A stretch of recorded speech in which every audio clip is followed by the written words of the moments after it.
नमस्कार, welcome to दिनामी economy and economics. मैं हूं दिव्या मिश्रा। आज इस वीडियो में हम बात करेंगे natural growth rate in Harrod model. हम लोग जानते हैं कि हैरड मॉडल में तीन प्रकार के ग्रोथ रेट की बात की गई है। एक्चुअल ग्रोथ रेट जो जी से डिनोट होता है, वारंटेड ग्रोथ रेट जो जी डब्ल्यू से डिनोट होता है, और नेचुरल ग्रोथ रेट जो जी एन से डिनोट किया जाता है।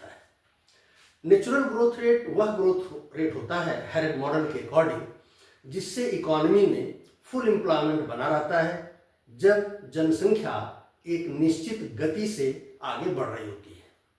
हम ये मानकर चलते हैं कि जो जनसंख्या का ग्रोथ रेट होगा वही लेबर फोर्स का भी ग्रोथ रेट होता है। तो नेचुरल ग्रोथ रेट में फुल एम्प्लॉयमेंट बना रहता है, मींस नेचुरल ग्रोथ रेट वह ग्रोथ रेट है जिस पर इकोनॉमी में ना तो अनएम्प्लॉयमेंट होगा और ना ही लेबर की शॉर्टेज होगी। तो ये ग्रोथ रेट होता है G N is equal to N plus T. N का मतलब है ग्रोथ रेट ऑफ पॉपुलेशन या growth rate of labour force. T का मतलब है प्रोडक्टिविटी ग्रोथ या टेक्नोलॉजिकल प्रोग्रेस भी इसको कहा जाता है। तो हम ये समझेंगे कि आखिर ये इक्वेशन कैसे आता है, क्यों ये कहा जाता है that natural growth rate is equal to population growth rate plus growth rate of technology या ग्रोथ इन प्रोडक्टिविटी। इस प्रश्न का जो जवाब है वो हमें हैरड मॉडल के प्रोडक्शन फंक्शन में मिलता है। हैरड मॉडल का जो प्रोडक्शन फंक्शन है वो फिक्स्ड कोफिशिएंट प्रोडक्शन फंक्शन कहा जाता है या इसे लियोनटिफ टाइप प्रोडक्शन फंक्शन हम कहते हैं। लियोनटिफ टाइप प्रोडक्शन फंक्शन इसको कहा जाता है जिसमें कैपिटल और लेबर एक फिक्स्ड रेशियो में उपयोग में लाए जाते हैं। इस प्रोडक्शन फंक्शन को हम लिखते कैसे हैं? y is equal to minimum A L B K. A productivity constant है, बी प्रोडक्टिविटी कांस्टेंट है, एल लेबर है और के कैपिटल है। तो इस तरह इसको हम फिक्स्ड इनपुट प्रोडक्शन फंक्शन भी कहते हैं। इसका जो आइसोकर्व बनेगा वो निश्चित रूप से एल आकार का बनेगा। यानी इसका मतलब ये हो गया कि लेबर और कैपिटल वो परफेक्ट कॉम्प्लीमेंट है, वो एक निश्चित रेशियो में ही उपयोग में लाए जाते हैं।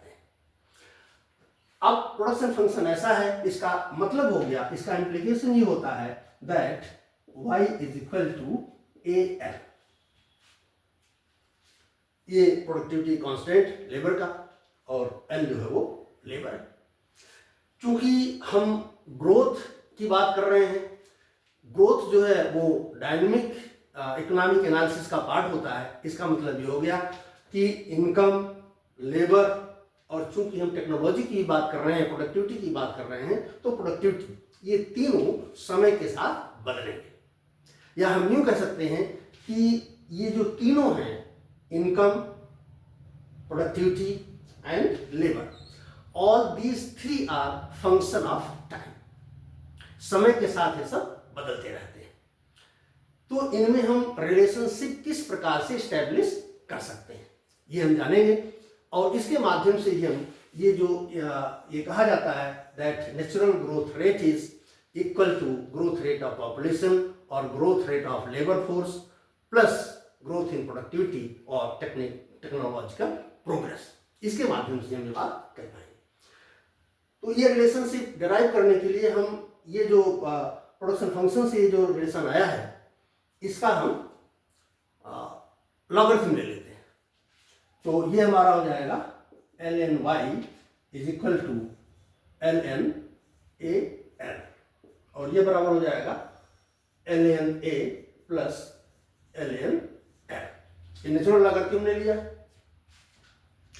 हमने पहले कहा कि चूंकि ग्रोथ इकोनॉमिक्स है तो सारे के सारे जो वेरिएबल्स हैं ये टाइम के साथ चेंज होते हैं और टाइम के साथ चेंज होते हैं तो हम इनको टाइम के रिस्पेक्ट में डिफरेंशिएट भी कर सकते हैं।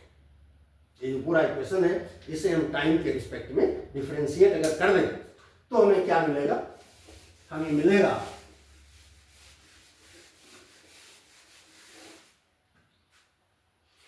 हम इन सब को डिफ्रेंशिएट करेंगे।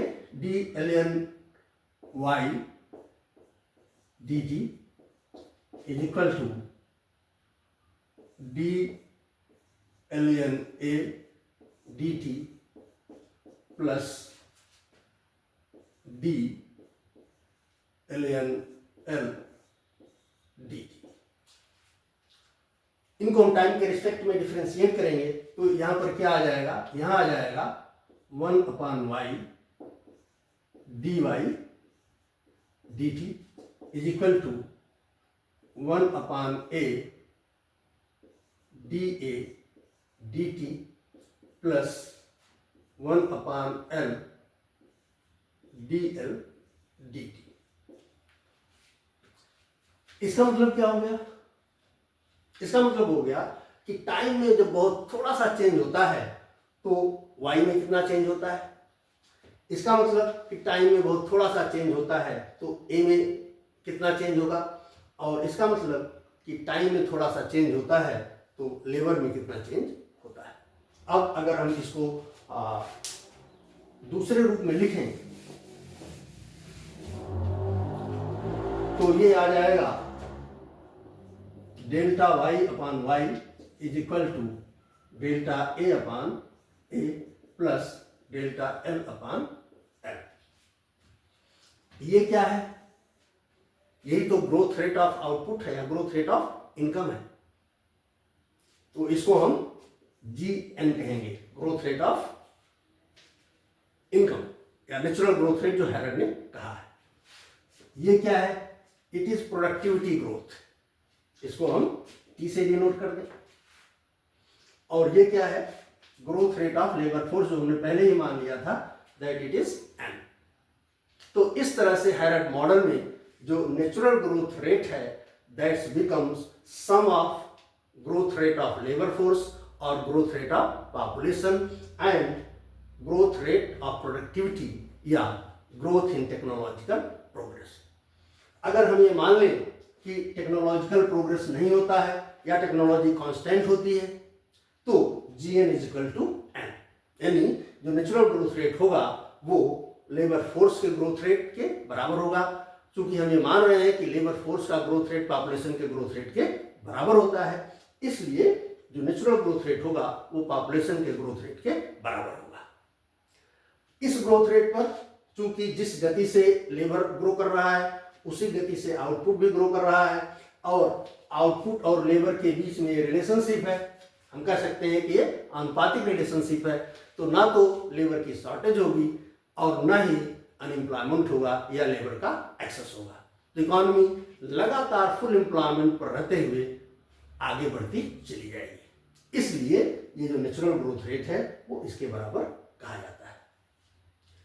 वीडियो पर अपनी राय दें, वीडियो अच्छा लगे तो शेयर करें, कमेंट करें, चैनल को सब्सक्राइब करें। वीडियो देखने के लिए आपका धन्यवाद।